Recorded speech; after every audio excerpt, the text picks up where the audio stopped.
Welcome to another episode of the Almost Awakened podcast. I'm one of your hosts, Bill Reel. And I am Teresa Hobbs. And today we're going to have a conversation about how to handle those tricky family situations. You know the ones. You're in Scientology, or at least you were. You were part of the Jehovah's Witnesses. Maybe you were a Mormon. And now here you've got Thanksgiving coming up this week, Christmas in the not too far distant future. And you're going to be sitting with family, maybe friends, people who are still in the faith and you're out. Maybe you're in and they're out. So let's have a conversation today about how to handle those tricky situations. And Teresa, I'm going to run us through 10 ideas that we've come up with on how to create some boundaries for ourselves, for others, ways that we want to show up, things that we need to think about and sort of plot out before we just show up at these events. And these are the ideas that are going to help us to encounter these moments that are going to happen. We hear about them every year where people are sitting at the Thanksgiving dinner and grandma or Uncle Tom can't bite their tongue, and they decide to say something that completely counters how we're different than them, and the fact that we've left a religion and they're still in. And these conversations can get tricky. And there are things that are said that often create distance in relationships or frustration or anger. And I think it's important that we go over these things because this will save a lot of heartache and headaches for people who are getting ready to go to an event where there is believing and non-believing family there. And people are going to say things, people are going to share things. And this is a chance to be prepared to avoid that. Any thoughts from you before I jump in? Yeah, I mean, this is such a hot topic for people. And I know so many people who dread the holidays. They start to get anxiety about 3 weeks before Thanksgiving because they're, already feeling the tension about what's going to happen with family members and who's going to say what and, how they're going to defend themselves. And so people start the holidays already armored. And, and then they have to do a second round with Christmas a lot of times. And so this, I think, will be really good advice for not just people who have, mixed faith families, but also people who just struggle with family members. So I hope that it gives people some things to think about and just a few tools to kind of make this an easier transition. Yeah, I think this will do just that. So let me start with number one. Decide who you're going to be before you walk in. When you step into a familiar house, those old roles start tugging at you. It's amazing how quickly you can slip back into being the kid, the peacemaker, the explainer, the apologizer. So before you even walk in, choose who you want to show up as this year. Maybe the grounded adult, maybe the curious observer, maybe the version of you that can offer compassion without losing yourself, but not the teenager defending every choice or trying to win approval. If you decide your identity ahead of time, you'll stay steadier. You'll react less. You'll show up on purpose instead of getting dragged around by old patterns. Your thoughts? Yeah, I think this one is actually the most important of all of them. And this has helped me in situations with my own family. And it's interesting because I think what happens for a lot of people, especially in, again, mixed faith families, is that the person who chooses to step away from the religion or the system, whatever it is, they feel so blamed and shamed, right? And it's very typical in high demand religions where the other family members who are still believers are going to perceive the non-believers a certain way, whether they're concerned about their salvation or they think that they're evil or bad or whatever it is. You cannot fix other people's judgments. Like, you just can't. And I think what happens is sometimes, we will wish desperately that we can just be accepted as who we are. We'll show up in those interactions hoping that we're going to get something from our family members, and then it doesn't come, and so then we feel really frustrated and angry and defensive, and we feel like we've, failed that interaction or whatever it is. And then what we'll do is we'll also blame the other person. And so one thing that I think is really helpful here is to recognize, like, to get really, really clear with yourself and recognize that, like, you stepping away from this system, whatever it was, is truly okay, regardless of what somebody else thinks. Own your truth. Let it be okay that they may think and believe otherwise. That does not take your truth away. That does not change who you are. Their belief doesn't have power over you. And so if you can get really, really clear on that before you even show up in the space and give those people permission to be who they are. Now that doesn't mean like you give people permission to be abusive or really hurtful or whatever. Like there's a line there, right? But if you just have well-meaning people who are going to say a few comments here and there or aren't going to fully understand your experiences, maybe that's okay, and anyway, so one thing I was sharing with you earlier today is I struggled so much with my own family because I really wanted them to see me a certain way and I wanted them to interact with me a certain way, and they just couldn't.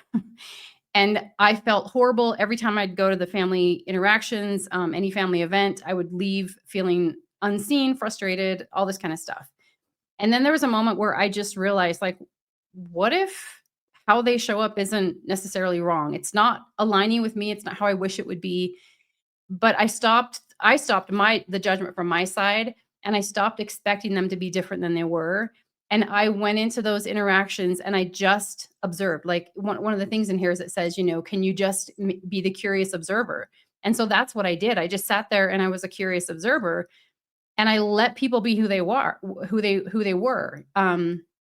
changed everything for me. Suddenly I started to recognize that, like, I really liked my family.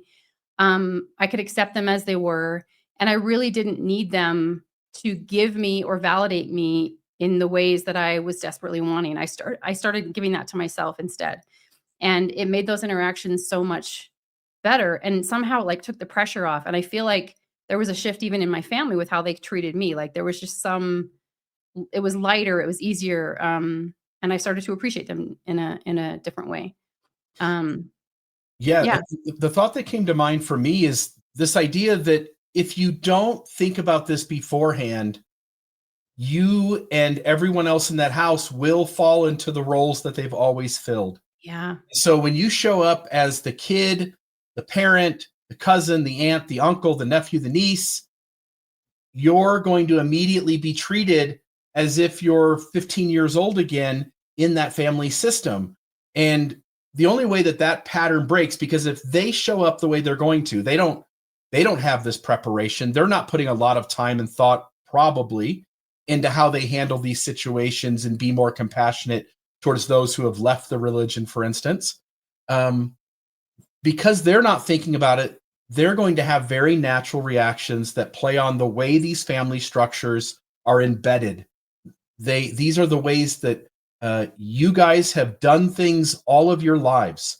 And so when it says it's easy to slip back into being the kid, the peacekeeper, the explainer, the apologizer, they're going to say the thing they've always said that's triggered you to then react and respond the way you always have. And now you fall right back into the cycle. And so the only way that you're going to break that pattern is that you put some thought into this situation before you walk in that door, and you have it clear in your own head how you're going to show up. Now, I'll say that also, you ought to give yourself some grace. Our families, the people we love and we spent years and years of our life with, intentionally or unintentionally know which buttons to push. And so even if you follow all the things on the list that we're going to go over and you really feel like you've got a great hold on this, give yourself some grace, because it may not and probably won't go perfectly. No, it won't, because the other people are going to play the roles they always play, but you get to decide who you are, and you get to decide how their behavior lands in you. And a lot of times the reason why we get so defensive or so reactive is because it lands somewhere. It somehow we allow it to permeate our internal boundaries.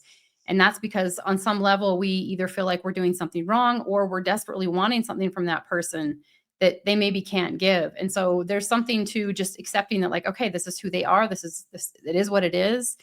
I may never get what I need from them, but can I just accept them where they are in this moment and have whatever level of connection I feel is appropriate or I feel is okay. And one thing I also want to say as we sort of talk about this list of things is you may have family that you choose never to engage with. you may decide that they're not worth engaging, and that's okay. Like that, there are certain dynamics that sometimes feel completely unmanageable. And so if it feels better for you and your family not to engage there, then give yourself permission not to go at all. Yep, totally. I love that. Number two, set internal boundaries, not just external ones. A lot of people think boundaries are about getting others to change, but the real power is in the internal boundaries that you set for yourself. Ask yourself, what will I do if someone crosses my line? How will I take care of myself afterward? Answer those questions and you stop waiting for people to magically behave.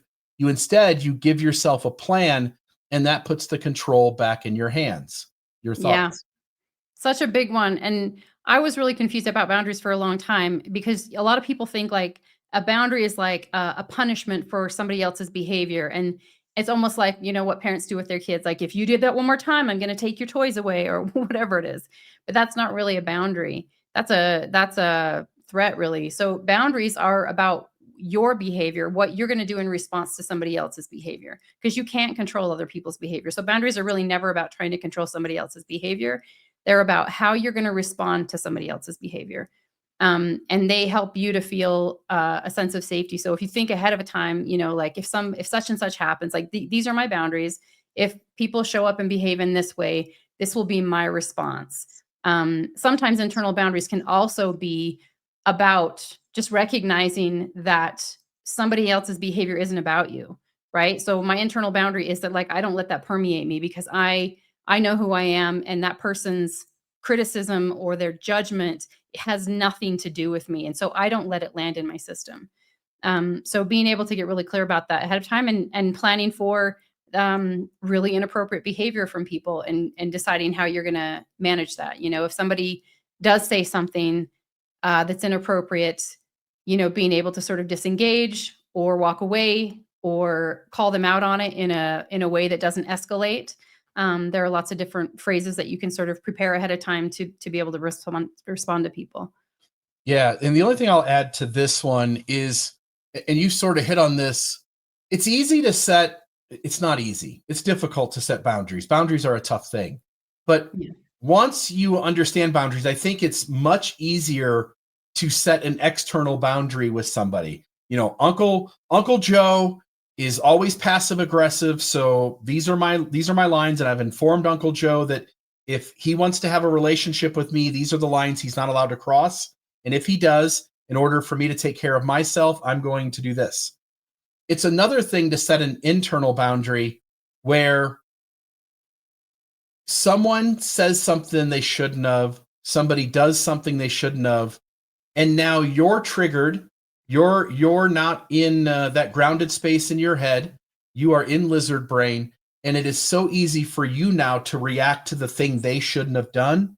And internal boundaries are about, when I get triggered, when things happen that I didn't see coming, and I'm caught off guard and I'm sent into lizard brain, what am I going to do in those moments so that this doesn't turn into the same pattern that's happened 100 times before? And I think internal boundaries are much more difficult, um, because you're getting caught off guard by the thing that shouldn't have happened. And it's so natural to just react to that. We humans have been reacting to these things for a million years.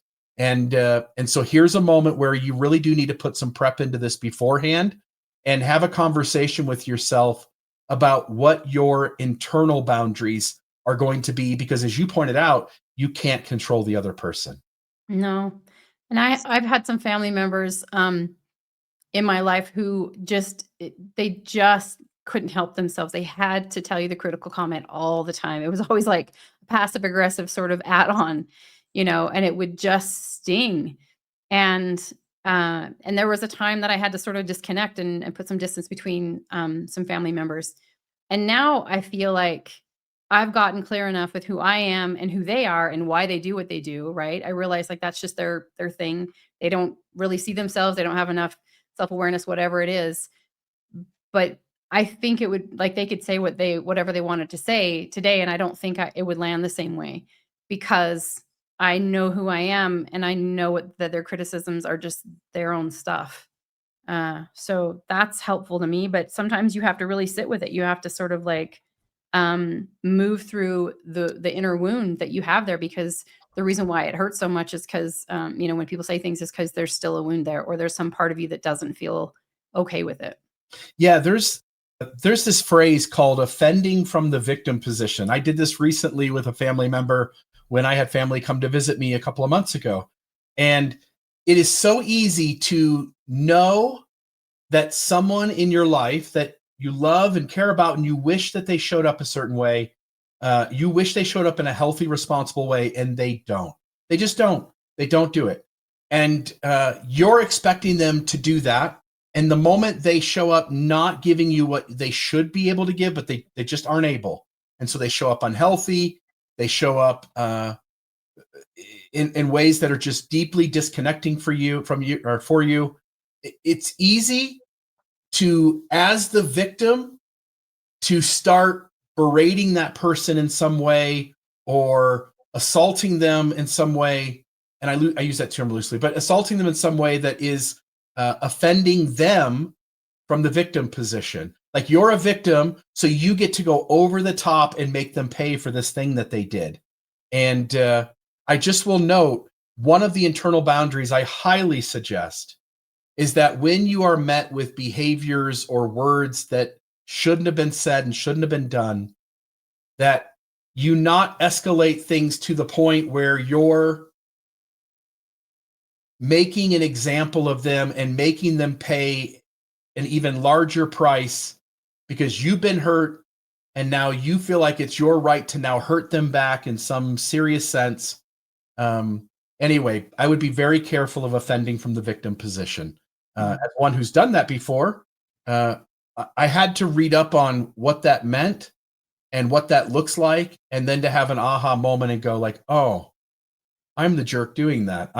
Yes, I am the victim in a sense. I got treated in a way that was not right. But now I'm making it way bigger than it needed to be, and I'm making that person pay a price that's higher than what the situation calls for. And I think I have a right to do so because I'm the victim, when in fact I don't. Yeah. Okay, number 3, have a few exit lines ready. Holiday conversations can wander into places that you don't want to go. So instead of freezing or snapping, have a few lines ready. Things like, let's save this for another time. Or, quote, I love you too much to debate this today. Or perhaps, I'm here to connect, not to convince. But have some phrases that you have rehearsed in your mind that will help you when the situation does catch you off guard and you weren't expecting it. You now have a plan in place. Your thoughts? I think these are great. I love the I'm here to connect, not to convince. If somebody's asking you intrusive questions or trying to get into some sort of either political or religious debate, that's a great one to go to. And if you just have a few phrases put together, because people know their families, right? You kind of know what you're going to be walking into. So if you can prep ahead and just have some great exit statements put together, you can go in feeling a lot more protected, or a little bit more settled, because you kind of know what to expect and you know how to respond. Yeah, and we'll talk about exiting the experience altogether. What this is talking about is just exiting that conversation. Mhm. What can I do to change the conversation up so that that person doesn't get to keep pushing in the direction that they are, and I get to move on to something else and allow Thanksgiving to still be Thanksgiving, Christmas to still be Christmas, without the passive aggressiveness of grandma or Uncle Joe or mom and dad or whoever it is in your family that does those things. And I think by having those things ready, as you point out, you have a hunch of what kind of conversations usually come up that create tension in the family dynamic. But there also may be things that catch you off guard. And the cool thing about having a bunch of these sort of lines ready is they can apply to a multitude of circumstances. The ability to say, let's save that for another time, is a great one, no matter what the conversation is. And what it also does is it lets you, after Christmas is over, everybody's gone back to their homes and you have some time to just sit and reflect. Now you can reach out, having processed what happened and having had a chance to de-escalate your own emotional feelings around it. You get to come back and make a phone call or send a text message that approaches the conversation they wanted to, but if you want to, but from a perspective of, I've had time to think about this. Here's how I want to attack this conversation in a way that is responsible for me and has my inner boundaries being set. So I think these lines can work in a multitude of places, both the ones you expect and the ones that maybe you get caught off guard with. All right, number 4, choose connection over correction. You don't need to fix anyone's beliefs at Thanksgiving. It's not the time. It's not the place. And frankly, it never works. And by the way, that's true for them too. They shouldn't be trying to fix your beliefs at Thanksgiving. It's not the time. It's not the place. And frankly, it never works. When you remind yourself that the goal today is connection, not conversion, everything shifts. You listen differently, you respond differently, and you stop looking for opportunities to teach people who didn't ask to be taught. Your thought? Yeah, I think that's a great one. And again, that's just an intention you go in with. Like if you recognize that, a lot, again, because we have this history of how things have played out, some people can be rehearsing like, what they're going to say or what kinds of, I don't know. Again, we have this idea that we want to sort of like get our needs met. We want to be heard. We want to be listened to. We want sometimes to feel like we can convince other people. And this happens in political conversations all the time too, right? Where you see somebody and their beliefs and you just think they're absolutely dead wrong and they're off their rock or whatever. But it's just, you're never going to convince the other person. It's so polarizing. And so if you can go in with the idea of like, we're all human beings, we're here to connect. This is the intention of this experience. And that's where I'm going to stay focused on. That can be so helpful. And this happened a lot in, again, my family. We had different political beliefs. And so like conversations would sometimes get heated. And when there were conversations around politics, I would kind of get up and step away. Or I would go and interact with somebody else who wasn't involved in that conversation, whatever it was, just because I didn't, I didn't want to feed into it. And I didn't want to get tempted to get drawn into the conversation and throw out my ideas because I knew it wasn't going to help anyway. So, yeah. And when I see this line, and we mentioned it earlier as one of the things that you could say, but it's this idea that my goal today is connection, not conversion.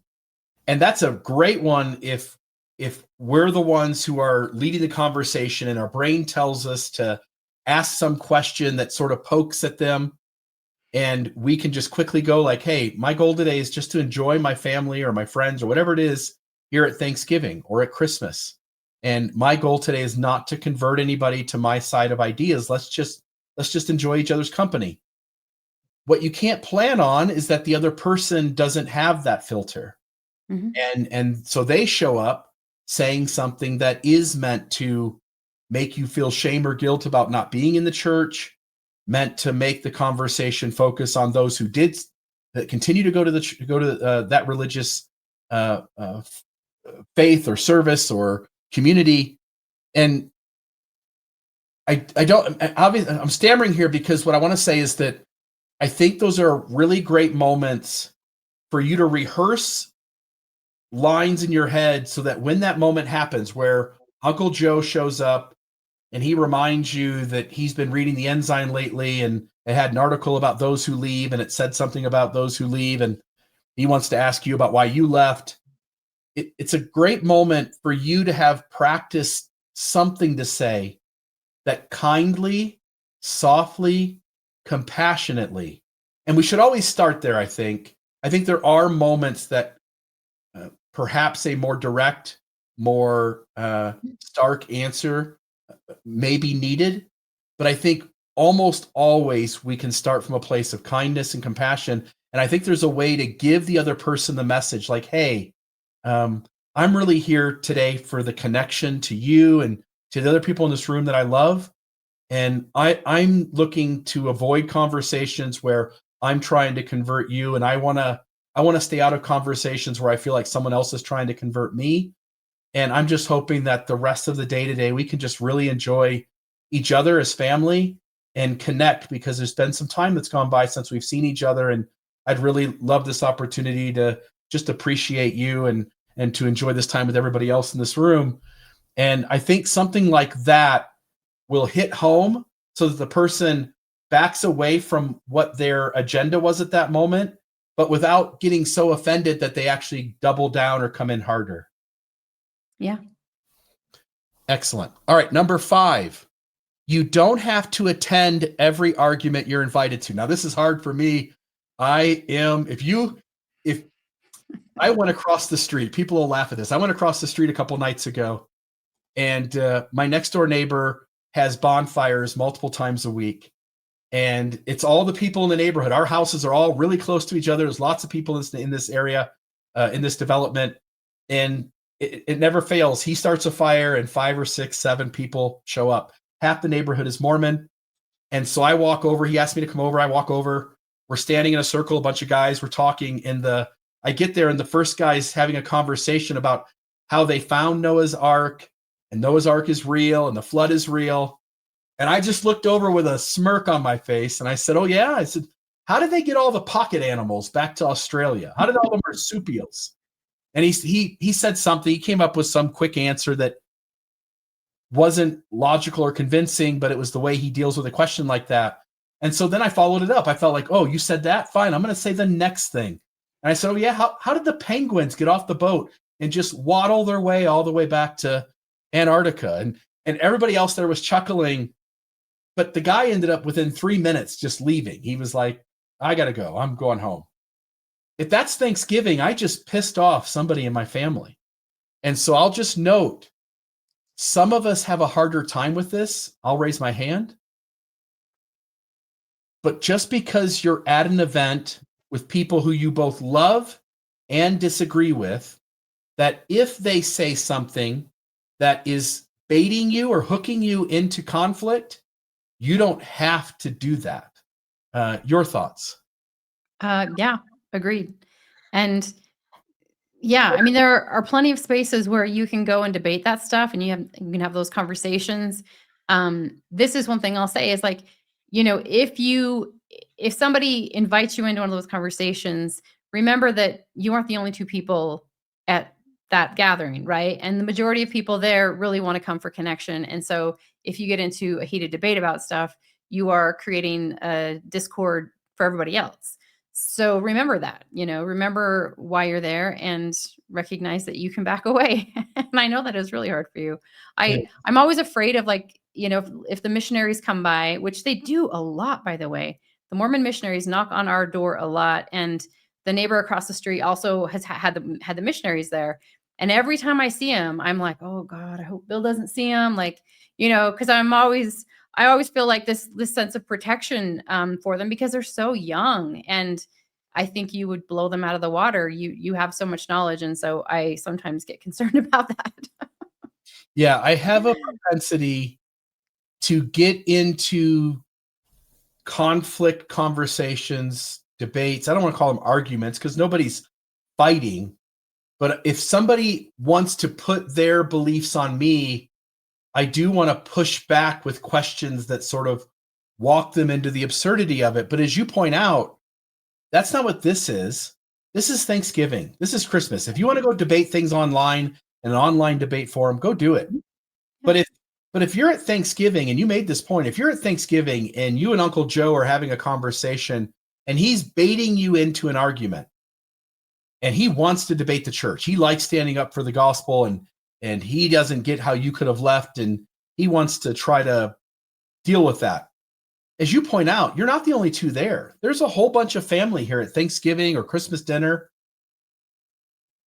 If you make it some performance thing with you and him, now you're drawing everyone else into disconnection, and you and Uncle Joe have created a team effort at creating disconnection on a holiday when there should have been plenty of space for people to enjoy themselves and have connection with people they love. Yeah. All right, number 6, build in micro moments of regulation. The holidays hit your nervous system fast, so build in small, quiet resets. Feel both feet on the floor.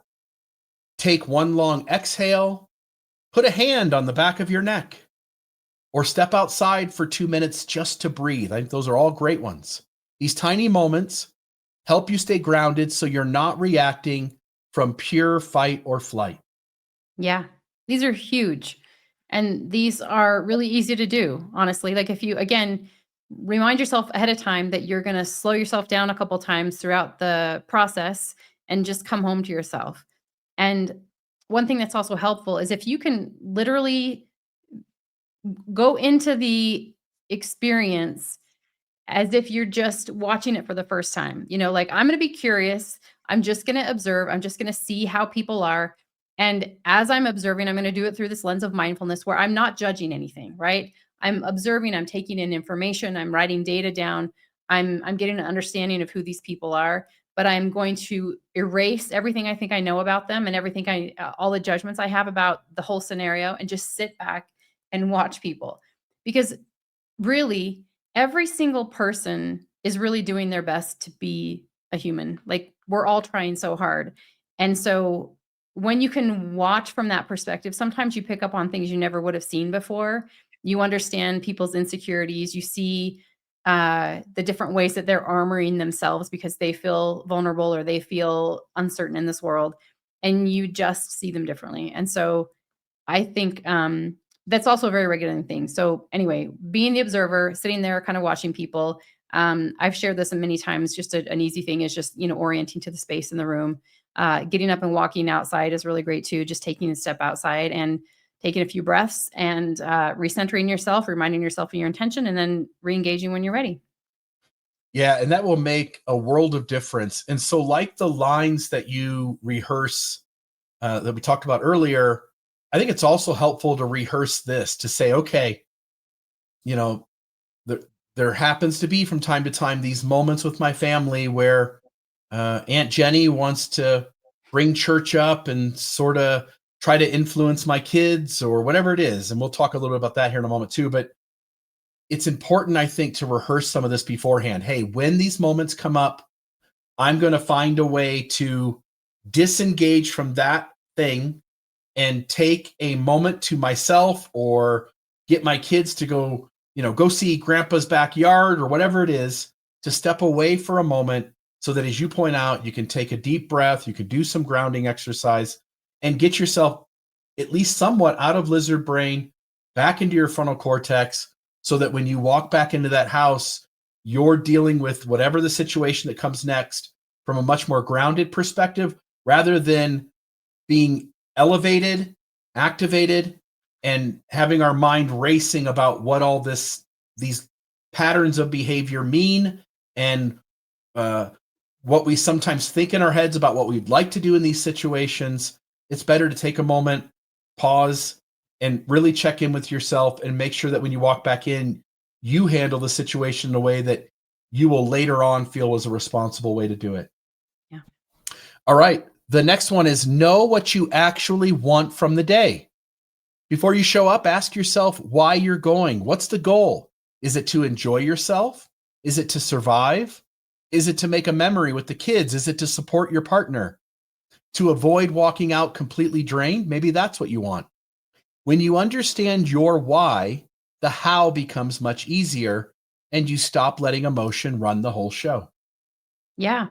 I think that's a great one. And also make a small goal. Like if maybe it's too much of a stretch to, go there and be non-activated and, be fully centered and curious and observant, whatever. Like that does take time. But what if the goal was to, I don't know, to stay centered enough that you don't get into an argument or you don't get reactive or that you don't leave completely drained. You know what I mean? Like have some small sort of uh, goal that you have that feels doable and then build from there. Then the next event, you can try a little, one other tool or one other way and see if you can shift your side of the dynamic in those family gatherings. So make it achievable, I guess. Yeah, and maybe worst case scenario, maybe you are just trying to survive this family occasion. And like it says here, if you know the what you're trying to accomplish, now you can figure out what the how is to get there. So maybe for you, surviving means every time I show up at these family gatherings, I get bombarded with these things that are passive aggressiveness, that are missionary efforts, uh, trying to sort of work around me to get to my kids and teach them gospel things. If you know, like, hey, I just want me and my immediate family to survive this thing, then now you go like, how do I want to accomplish that? Okay, if I'm met with any of those things, here's how I want to respond. Because again, these are patterns that have showed up, almost certainly have showed up in your family over and over again. And and if you go home from these things going like, oh my gosh, that was a disaster. Well, it's not only a disaster because Uncle Joe says what he says or Aunt Jenny says what she says, it's also a disaster because you react every time the way that you do. And so if you want this moment to be different, then you've also got to take some ownership of when it starts down that track rather than doing the thing you've always done. You've worked out in your head like, hey, my goal is to survive this. And by surviving, it means that when my family members say these things, they're passive aggressive, I've got my worked out responses. I've got my worked out things I'm going to do to regulate myself. And so when something happens, I know what to say so that I say it in a way that's not disconnecting to the family experience. I've got a way to say it so that the other person, if I need to, does hear that I do have a boundary, but I say it in a kind, compassionate way that allows them to move on without their ego jumping in. And I have ways in which to ensure that my kids or my partner are also safe in these situations too. So if you are in a relationship and it's both you and your partner that are going to this occasion, I would suggest the two of you sit down and have a conversation around this so that both of you are on the same page about what do we do if this happens? What do we do if that happens? How do we handle this? It'll give you both a chance to sort of help and support each other too, so that one person is not sort of the front for all of that, and the other person can help sort of distract things from those patterns that normally happen. Mhm. Anything else on this one? Nope, I think that's awesome. Great. So next one we've got is number 8. Find an ally in the room. It helps to have someone there who gets it, even a little. A sibling, a cousin, your partner, someone who can give you a grounding glance, someone who can redirect wild conversation, someone to debrief with after. Humans regulate in pairs, use that instead of trying to muscle through the whole day alone. And before you say so, I'll just say I sort of mentioned this already, but I mentioned it in the context of the person that you're getting in the car with to go to the event. Also, in most families, there is somebody else in the room who isn't in your home, but they're the cousin or the aunt or the uncle who is a bit of an ally. They either A, also don't want to see these old patterns show up, or they agree with you and disagree with the other folks in the family about that issue. And if if you look for the ally and sort of connect that bond with them when you get there, it will allow, again, if you have somebody that you sort of know and trust that they see these moments too when they happen. If you have an ally in the room, they can often help buffer these things too. Yeah, so this is really helpful. Like I've had many times when, I've had a person who I know understands what's going on. Maybe so and so, there's a person that's going off on some tangent and you can just look across the room and make eye contact and just give each other a look that lets the other person know like I so get it, like it can help to make you feel less alone and to just give you a little bit of comic relief sometimes. Yeah. In some situations, it can be a sibling, it might be an in law, but generally speaking, if you have someone in the room that has conveyed to you that they are an ally in some way, making some sort of connection to them before any of this stuff happens uh, can often lead to that person just intuitively knowing that this is a moment where they can offer some support, either with a glance across the room or a distraction. Maybe they can say something that distracts the conversation onto something else. And so I think that's a big help. Okay, number 9, expect old patterns and don't shame yourself for them. And we talked about this before, but we're going to talk about it again. And I think it's important. Family systems are powerful. They love pulling you back into old expectations and roles. So if you catch yourself getting irritated or slipping into old patterns, try not to pile shame on top of it. It's not failure, it's familiarity. When you expect some regression, you're more equipped to stay compassionate with yourself. And again, we said this at the beginning, family dynamics, these are it's almost a ritual, the way that we interact with each other. The things that mom says or dad says or brother or sister say, and how we always respond, the banter we have, how someone says a thing and we get defensive, or we say a thing and they get defensive. And those patterns show up over and over and over again. And so give yourself grace. Like, you may have done all the prep beforehand, had conversations with yourself, came up with lines, decided what your boundaries were, decided that you had set really solid, healthy internal boundaries. And you get to the event and the old patterns show up and you can't help but find yourself being reactive. It can happen. I almost want to say it's going to happen. It's going to happen. And so don't shame yourself for them. Your thoughts? Yeah, I mean, there's nobody triggers you like your family does. That's just your wounds originated in that family dynamic, and they get triggered so easily in the same family dynamic. So just, yeah, be easy on yourself and don't give up. You know, if this family event goes the way it's always gone, then you have another moment to sort of figure it out and try some other techniques. It's really okay. Yep. And then the last one here, number 10, give yourself permission to leave early or protect your energy. The holidays aren't a test you have to pass. If your body says, I'm done, honor that. Leaving early isn't rude. Taking a break isn't dramatic. Skipping an event doesn't make you selfish. Sometimes protecting your energy or protecting the whole day is the wisest choice you make. And adulthood gives you the right to choose that, even in December. And as you noted in the very beginning, there may be situations where the healthiest thing you can do for yourself and for them is that you don't attend these family events, and that people should be given grace and validation for them choosing their own self-care, and that self-care being that they don't go to a thing entirely. Yeah. And so what I'll say to that is, as people, there are people that are going to be new in their deconstruction process, or they're moving away from a certain system. And there are times in that process when you are deeply sensitive, when you haven't worked this stuff out fully, when you don't have the capacity yet to be to engage with people in a clear and grounded way.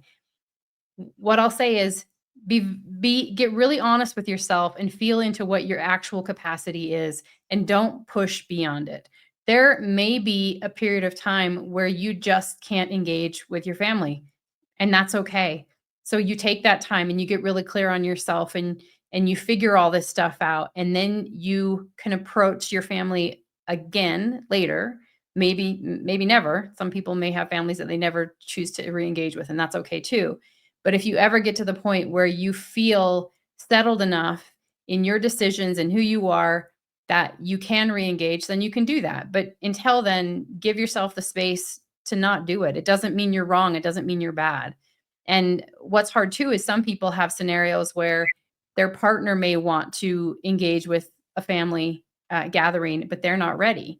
And I know it can create a lot of strain in those situations. But one of the things you were saying in, I think it was, know what you actually want from the day.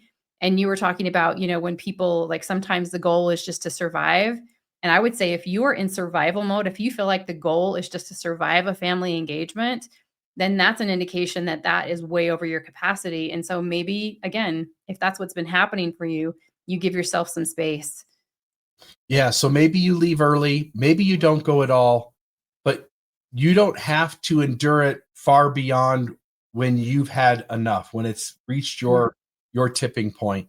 because all that's going to happen then is you're going to have resentment and regret, and you're much more likely to react to things in a way that you walk away from the experience uh, frustrated with them for sure, but with yourself as well for the way that you showed up when those things happen. All right. Those are our 10 tips and tricks. But I thought it'd be fun, Teresa, if we pose some situations to you that come up in these moments, and I'll describe a situation. I'll tell you how unawakened Bill would like to respond, and then you can give whatever advice you'd like to. Okay. So Okay. before we jump back into the next part of that conversation, I want to pause for just a moment. A lot of what we're talking about in these episodes, trauma and the inner work to process it and to live our best lives, this is the kind of stuff that people don't know how to navigate on their own. And if you're listening and realizing, wow, I could use some support with this, you are not alone. Bill and I both offer one-on-one coaching for people who are working through spiritual trauma, faith transitions, or just trying to reconnect with themselves in healthier ways. And we've also created spiritual trauma support groups for people who want a safe space to process their experience with others who really get it. If that sounds like something that would help you right now, you can find all the information for one-on-one support and our support groups at awakenandthrive.org. All right, let's get back into it. There's the can you say the prayer moment.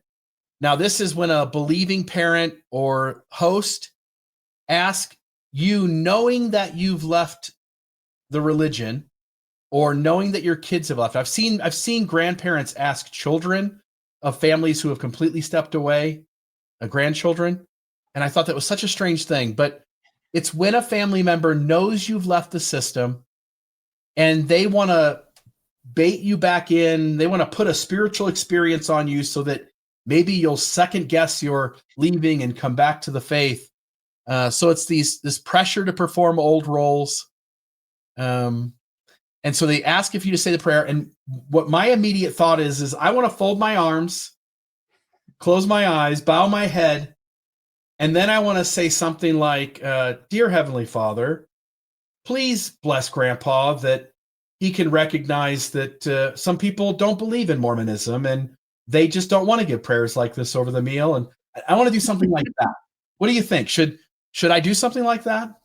I mean, okay, I'll put it this way. I think that'd be completely fine if you have a family that has a really good sense of humor, right? Like if you know sort of where the lines are with your family. But really, I think the first thing that you need to do again is internal boundaries, being like recognizing like I can honor my own process and where I am, and I don't have to perform. And then you can just gently say like, "Thank you for asking, but I'm no longer comfortable giving a prayer," or whatever it is. And then if they keep pushing, you may have to get more clear or whatever you need to do. But yeah, giving a smart ass prayer.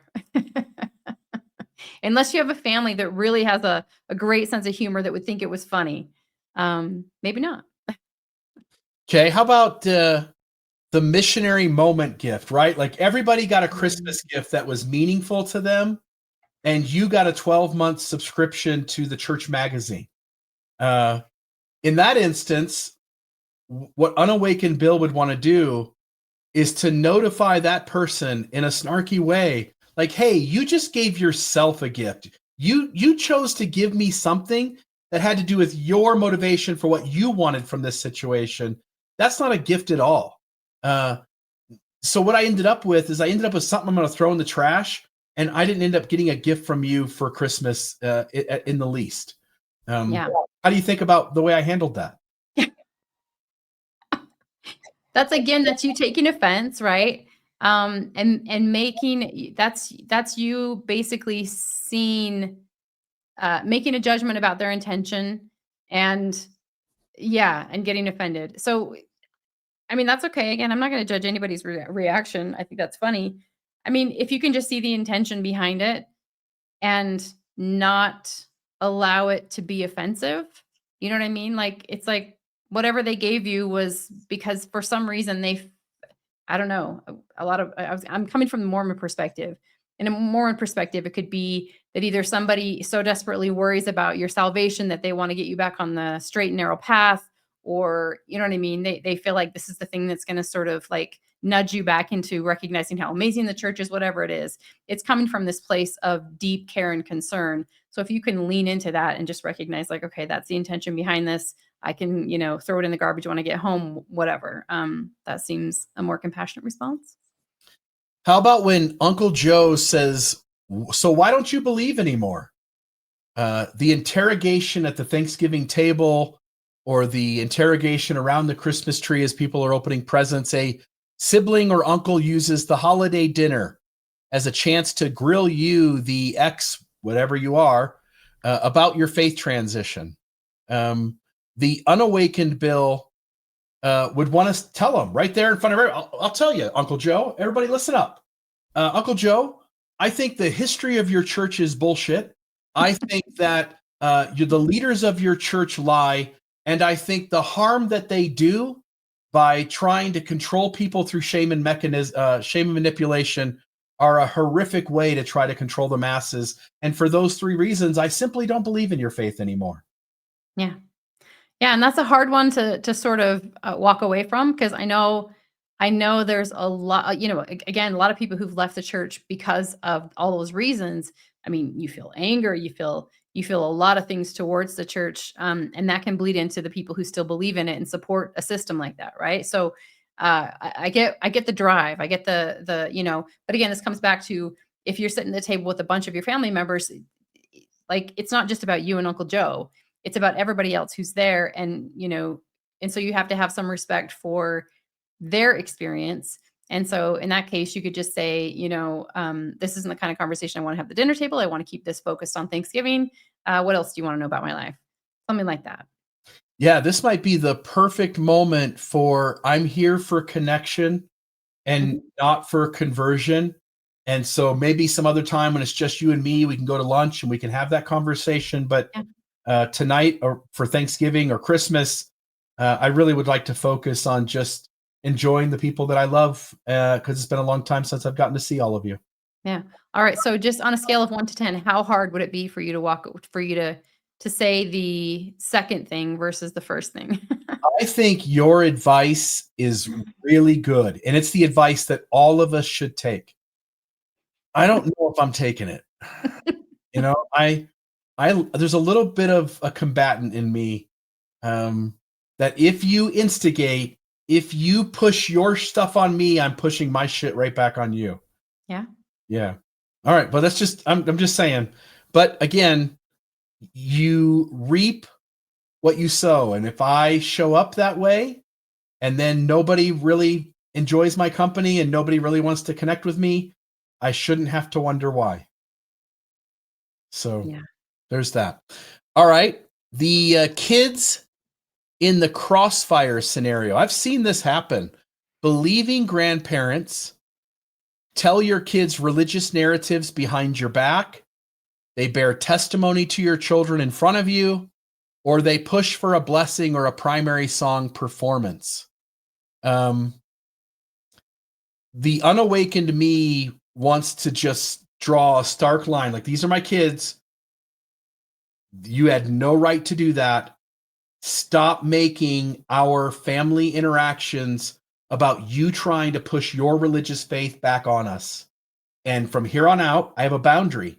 If you do that, I have to step away and you won't have access to me or my kids. And it's your responsibility to figure out how you don't make these missionary moments, and you don't make these, you don't make my being out of the church and your being in the church a litmus test for whether we can be connected or not. Yeah. And I actually don't think that that's terribly inappropriate. I think that's a really strong boundary and a strong response. But I think for some people that might make sense in their situation. I think if, I also know so many people, especially older religious people, who just are oblivious and their intention is really positive, but they just don't get it. And there are a lot of less abrupt ways that you can sort of intervene there. One is reminding yourself that, like, yeah, you do have the right to direct your children's spiritual life, and let people know that you're giving your kids the choice around this and you don't want to force them into anything. That's one thing. Or you could, conveniently have to leave at that moment. Oh, I'm so sorry. We can't stay for this. We really got to get home because of such and such, whatever it is. And this is another thing y'all can prepare for ahead of time, is to have the ready excuse when you have the moment where you need to leave. You've all rehearsed like what you're going to say or what you need to do or what you need to get home for. And, that's, one of these moments where you can sort of use it there. So I don't know. These things are really hard. That kind of thing's really hard. The involving your kids, I think that's something that a lot of parents feel very protective around. And so don't make yourself wrong. If you, I really, and on this one, I really don't think there's any like super appropriate thing to say. I think you just got to do what you got to do. Love that. And then the last one, the one comment too far trigger. A relative makes a passive aggressive remark about apostasy or morality, garments, modesty, family roles, garments being the underwear that Mormons wear. It lands like a punch in the gut. And I'll just say, if you've done this other work beforehand, you've come up with things you're going to say to get out of that conversation into a new conversation, you figured out ways to step away, to regulate. I'll just say that we all know of either people in our family or we know of other families where it's just so aggressive that even if you do all the right things to avoid stepping in those quagmires, that they're going to pull you into them no matter what. And I'll just say that I think there are moments where if you've tried the other things, nothing's working, and this person or these people are just determined to violate your boundaries and to drag you into that conflict. As you point out, I think the soft thing to do is just to excuse yourself, excuse your family, and you and your loved ones, just that's the end of the night for you guys. But I also think that there are moments, sort of like the children one from the situation before, where in the worst case scenarios, if someone is just not getting the message, that you may have to be very clear with them and express to them that this is not okay. Yeah. Yeah, absolutely. And again, I keep coming back to this, but just keep coming back to your own internal boundaries where I was giving you an analogy that I still use this today.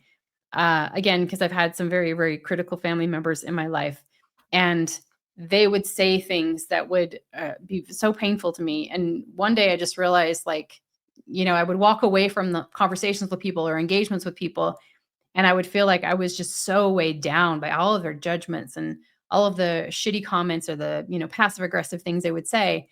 And then one day I just realized, like, wow, I've just been collecting. It's like people are, passing you their judgments and you're just like grabbing them and putting them in your backpack and then carrying it around.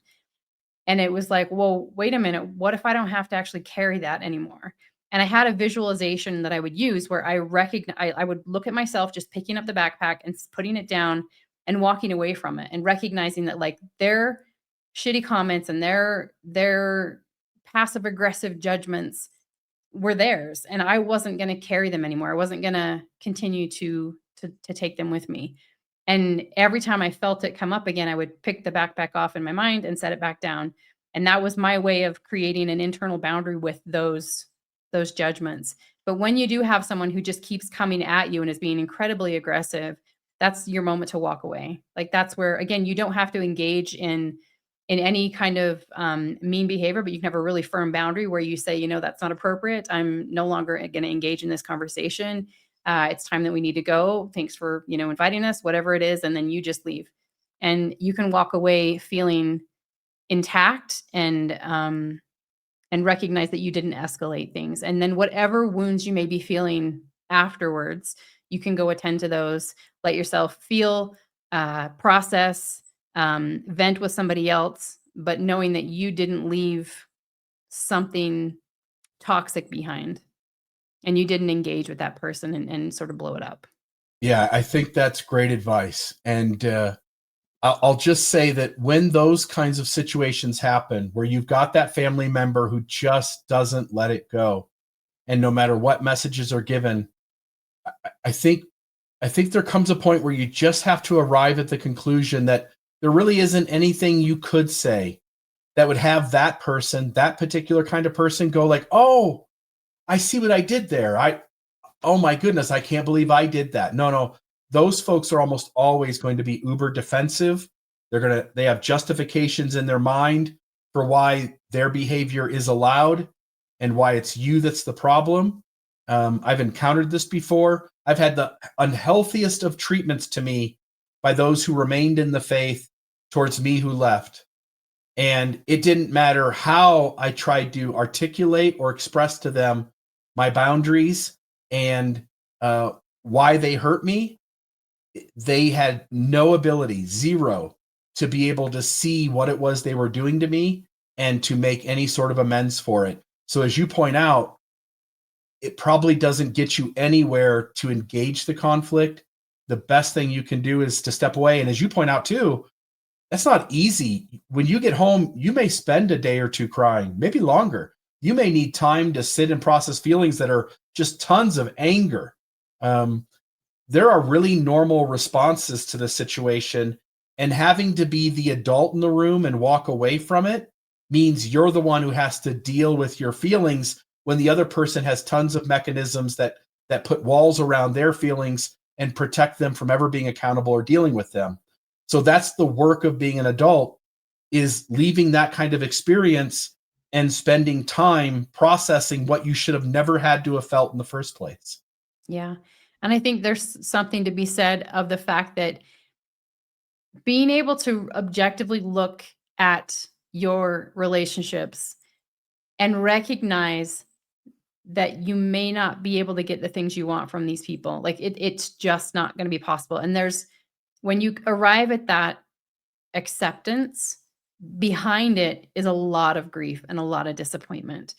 And so sometimes people need to sit with that even before they engage with family members, or sometimes after the interaction, right? Well, there's so many times that we'll be like, well, maybe this time, maybe if I do this, or maybe if I approach it this way, or if I say this the right way, then I'll get what I really want. Then they'll see it. Then they'll understand. I'll have the validation I need.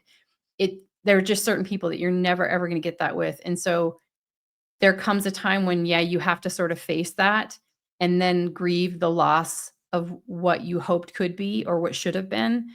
And it's painful. It's really painful. But when you can move through that and honor that grief and meet yourself, there's a peace that can come afterwards. And then you can sort of just accept that person as they are, and also accept yourself as you are, and recognize that there are things that you can provide yourself that you hope for from someone else, and you're going to be okay.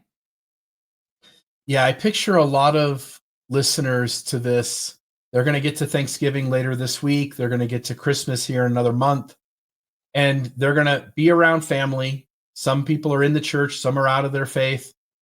And these things are going to come up, and they're going to picture Bill on one shoulder and Teresa on the other. And I'm just going to tell all of you right now, don't listen to the Bill on this shoulder. Listen to the Teresa over here. Uh-huh. And I think it will create opportunities for you to navigate old patterns in completely new ways.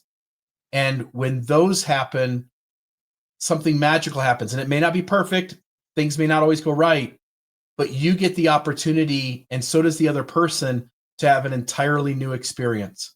Yeah. And so that's my 2 cents. Well, and I want to say this. I have done, and I still have more work to do, but I've done a lot of work in the last few years, especially around my family. And I will say that I really love and appreciate my family. They are the same as they've always been. We, like I've just gotten to the point where I've learned to accept people for who they are. And in doing so, I have gotten to see, like, really truly see and recognize the incredible strengths of the people in my life that I wouldn't have seen if I kept focusing on trying to get this thing from them that they just couldn't give me, and realizing that it was enough as it was. And I don't know, I feel free in that, and it makes interactions so much more pleasant, and I feel like I can be more genuine and show up as I truly am and allow people to be who they truly are. And it's changed a lot of things for me. So I know that it's possible, but I went through years of messiness and years of frustration and anger and disappointment and twisting myself up every time I would have these interactions. And then I don't know, there was a point when something just shifted and changed for me. So don't give up on it. But also know that there are certain people that aren't worthy of your effort and work, and know when to call a relationship and know when to continue to invest in one. All that is great advice. Folks, I hope that this episode has been helpful to you. I hope that in your holiday get-togethers with friends and family, that you've got the tools and resources to be able to avoid the old patterns of conflict and some of the things that family do to sometimes irritate us, but also keep in mind that we do things that probably irritate them too. And hopefully this was a big help to you. If you have any questions or comments, please leave those below, and please like and subscribe. Hey, before we wrap up today, can we ask you a quick favor? If you're enjoying these Almost Awakened conversations, it would mean a lot if you'd head over to the Almost Awakened podcast YouTube channel and hit subscribe. Yeah, we're slowly moving the show over there because it helps people who are looking for this kind of content actually be able to find it. And it keeps the YouTube algorithm from getting confused with all the Mormon specific stuff on the other channel. Exactly. Subscribing over there makes a real difference in helping this project grow. So if you haven't done it yet, just take a second, search Almost Awakened Podcast on YouTube and click the subscribe button. Thank you so much for helping us make this community easier for people to find. We really, really appreciate it. Any last words from you, Teresa? I just want to say thank you to people for listening, and that we wish you a peaceful and healthy holiday season. All right. Bye-bye, everybody. Thanks for tuning in to the Almost Awakened podcast. For more tools, resources, and real talk about conscious living, visit almostawakened.org. That's almostawakened.org, your resource for waking up